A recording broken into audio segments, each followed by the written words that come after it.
Welcome to the Woodland Hills edition of the In Play No Outs video blog. Been pretty lazy about this lately, which tends to happen when I end up at home, for a lot of reasons. I actually don't watch as much sports here as I do elsewhere.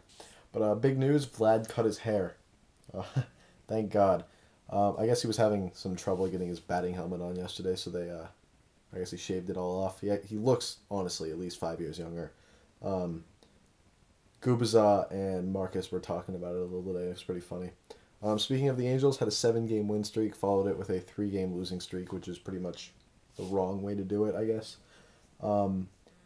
I'd be curious to see a statistic, if anyone has it, as to the number of games the Angels have won this season if they hit a home run. And I'm guessing, it's substantially better than league average. If the Angels hit a home run, I think they are much more likely to win than if most other teams hit a home run. This is still a lineup that's missing power. Torrey Hunter, MVP, notwithstanding.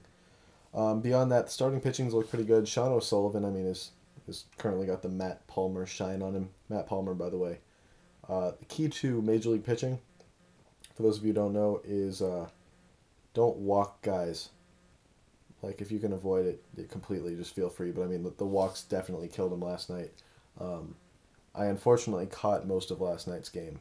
Not so much today. Apparently they won 4-3.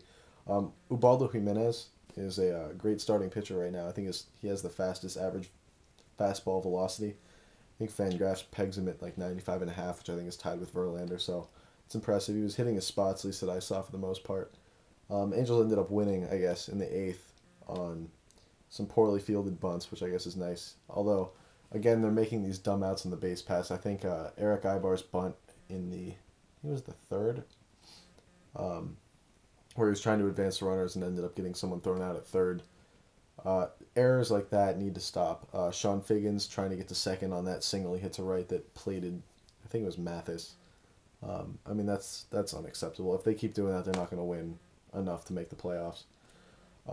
Beyond that, I think the offense is going through its phase. It was definitely too good the last few days, and I think it's been too bad earlier in the season. So I think they're somewhere between that.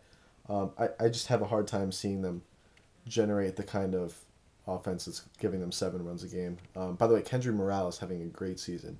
There's a few people on Halos Heaven who are pretty partial, or I guess pretty fond of Kendry, and I'm starting to see why. He's not Teixeira, but who is Teixeira? I think he's putting up better numbers than Kochman this year, so that's exciting.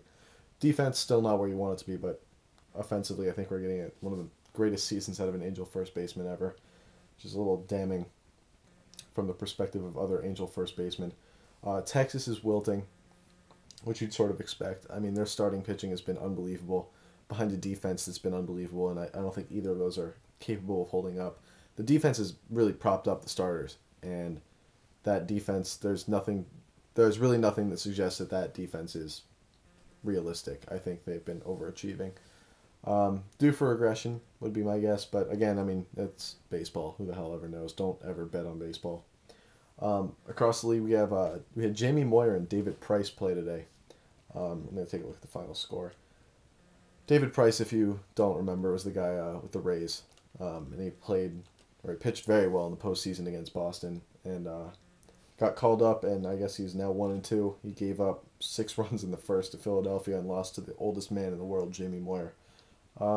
Philadelphia has really been struggling this season, but I think they're going to pick it up eventually. They've got the talent to be a highly competitive team, so I can't really see their struggles continuing much beyond where they have been. Yankees, for those of you who care about the AL East, can get your AL East coverage of it elsewhere. Beyond that, I guess from the Lakers' perspective, I'm pretty excited. I think that they need to be re-signing Ariza and Odom. I think Jerry Buss has the money and the operating income, and I guess really just the wherewithal to sign both those players. I think Odom takes the mid-level exception, and Ariza gets 7 or 8 for a couple of years. I think that's reasonable. Beyond that, not a whole lot going on in my life.